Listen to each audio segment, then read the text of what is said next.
तो आप सामने देख सकते हैं यहाँ पे चोर दरवाजा है। सामने से एक दीवार में एक छेद किया हुआ हमें दिखाई देता है, वही वो चोर दरवाजा है जो शिवाजी महाराज के लिए बनाया गया था उनको बाहर निकालने के लिए। लेकिन शिवाजी महाराज ने ये चोर दरवाजे का कभी इस्तेमाल नहीं किया। लेकिन जो उनकी बहू थी रहने के लिए जब आती थी यहाँ पे फोर्ट के अंदर, तो अपने दासी को लेके शाम को घूमने के लिए वहीं पे जाती थी, इसलिए उनके नाम से जगह जानी जाती है। इसे क्वींस बीच कहा जाता है। तो हम वहीं पे चलेंगे अभी क्वींस बीच देखने के लिए। अभी सामने जो पानी में पत्थर जो देख रहे हैं ना, ये शिवाजी महाराज ने अपने इंजीनियर को आदेश दिया था किला बनाते समय कि आपको ये समुंदर के पत्थर सारे हटाने नहीं है। अगर ये पूरे सारे पत्थर आप हटा दोगे तो समुंदर और गहरा बनेगा और अंग्रेज, पोर्तुगीज, डच, फ्रेंच, सिद्दी, इन सारे बड़े बड़े जहाज इन लोगों के सीधे किले के नज़दीक आएंगे, सीधे किले के पास ना पहुंचे। इसलिए उन्होंने ये रॉक जो थे नेचुरल थे उनको वैसे ही रखने का आदेश दिया था। आगे चल के इस फायदा ये हुआ शिवाजी महाराज को, जब ये बड़े बड़े शिप आने लगे किले के नज़दीक आक्रमण करने के लिए, वो किले के नज़दीक आने से पहले पत्थर को टकरा के टूटने लगे। इसी कारण इस किले के अंदर कभी बड़ी लड़ाई नहीं हो पाई, या कभी लड़के ये किला कभी किसी शत्रु ने जीत नहीं लिया। तो आप सामने देख सकते हैं इस किले की दीवार को। ये पूरी जो दीवार बनी है 3.5 किलोमीटर की दीवार बनी है। करीब हाइट इसकी जो है लगभग 40 फीट है और जो वेट है वो 10 फीट 12 फीट है।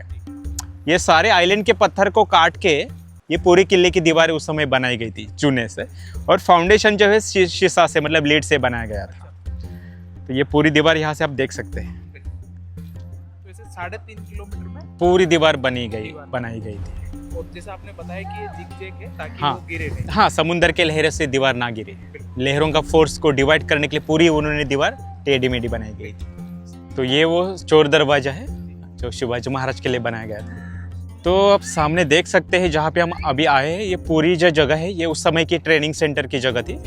जो नए सैनिक आते थे उनको इसी जगह पे तलवारबाजी, लाठी काठी, दान पट्टा, घोड़सवारी, भाला फेंक, ये सारी चीज़ों की ट्रेनिंग उनको इसी जगह पे दी जाती थी। सामने हम देखेंगे शिवाजी महाराज के समय का बचे हुआ लाइमस्टोन 350 साल पुराना, वो सीधा हाँ ब्लैक कलर का दिख रहा है ना, वो उस समय का रॉ मटेरियल है शिवाजी महाराज के समय का। पूरा लाइमस्टोन वो हम नज़दीक जाके देखेंगे। तो ये इतना बड़ा जो आपको काला पत्थर दिख रहा है ये शिवाजी महाराज के समय का लाइमस्टोन है। किला बनने के बाद इतना सारा चूना उस समय बच गया था। ये पूरा काला पत्थर आप देख सकते हैं। इसमें सब वो चीज़ें जो मैंने आपको एंट्रेंस पे बताई थी कि उसमें काला गुड़ है, समुंदर की रेत है, मिट्टी है, भिंडी की सब्जी है, उड़द दाल है, बेल फ्रूट है, राइस के तूस है, कत्ता है, घेवड़े का बीज है, मेथी के दाने हैं। ये सारी चीज़ें मिला के और समुंदर के शेल की पाउडर बना के ये पूरा उन्होंने लाइमस्टोन ऐसा बनाया था।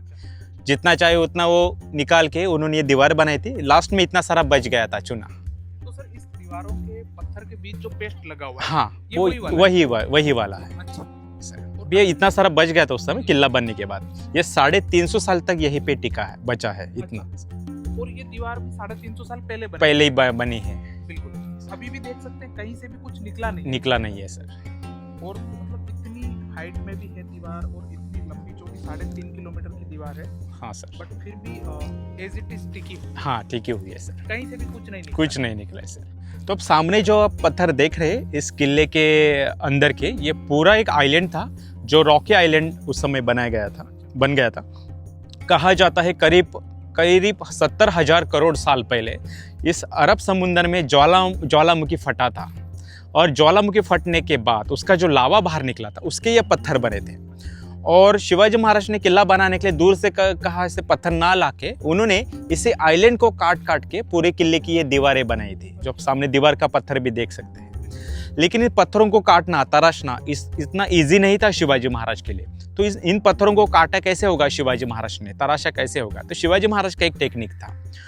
ये पत्थर को काटने के लिए पत्थरों में होल बनाते थे, उसके अंदर साग की लकड़ी डालते थे या जो अवेलेबल लकड़ी हो वो लकड़ी डालने के बाद उसके ऊपर बारिश का पानी डालते रहते थे 10-12 दिन। वो 10-12 दिन में लकड़ी फूल जाती थी, एक्सपांड होती थी और पत्थर को सीधे क्रैक जाते थे।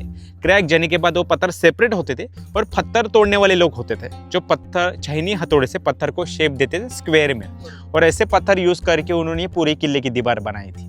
तो जैसे मैंने अभी कहा कि पत्थरों को काटने के लिए पत्थरों में सबसे पहले होल बनाए जाते थे, जो आप यहाँ पे देख सकते हैं नज़दीक जाके कि ये ऐसे पत्थरों में होल बने हुए हैं। इसी पत्थरों में होल बना के ऐसे साग या दूसरी जो लकड़ी होती थी वो लकड़ी डाली जाती थी और उसके ऊपर वो पानी डाला जाता था। लकड़ी फूलने से ये पत्थर को सीधे क्रैक जाते थे और पत्थर सेपरेट होते थे। बाद में छैनी हथौड़े से इन पत्थरों को शेप दिया जाता था जैसा चाहे वो वैसा, और ऐसे पूरा किला बनाया गया था। तो ये उस समय का ड्रम हॉल है। शत्रुओं की सेना जब बाहर से दिख जाती थी तो शिवाजी महाराज के 2 सैनिक यहाँ पे बहुत बड़ा वाला ड्रम बजा के पूरी सेना को अलर्ट कर देते थे। ये सारा कंस्ट्रक्शन उसी समय का है और ये लकड़ी भी उसी समय की है। ये साग की लकड़ी है, जो हमने किले का मेन डोर देखा ना, जिस लकड़ी से बना था साग से, उसी साग की लकड़ी से ये पूरा बनाया गया था। ये फ्लोर था, उसके ऊपर वो बड़ा ड्रम रखते थे और ये ड्रम बजने के बाद पूरी सेना अलर्ट हो जाती थी। तो ये किला छत्रपति शिवाजी महाराज ने तो नेवी के लिए बनाया था और इसी कारण उनको फादर ऑफ इंडियन नेवी भी कहा जाता है, the father of Indian navy. तो अपनी कोस्टल लाइन को सेफ रखने के लिए और समुंदर में वर्चस्व बनाने के लिए ये किला बनाया गया था। उस समय का एक रूल था, जिसकी नेवी होगी समुंदर पे खड़ी वही राज करेगा।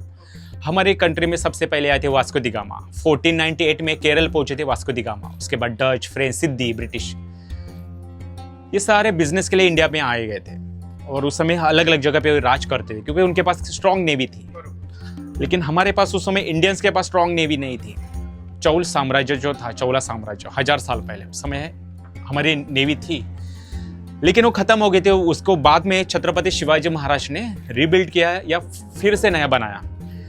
तो ये किला भी उन्होंने नेवी के लिए बनाया था। लेकिन जब ब्रिटिशर्स यहाँ पे आ गए 1765 में, तो ब्रिटिशों ने बहुत सारे जो किले के अंदर की जो इमारत थे, जैसे शिवाजी महाराज का महल, उनका कॉन्फ्रेंस रूम, बारूद के स्टोरेज, ग्रेनरी के स्टोरेज, ये बहुत सारे जो बिल्डिंग्स थे अंदर बने हुए, ये सारे गिराना शुरू कर दिया। गिरा के चले गए ब्रिटिशर्स।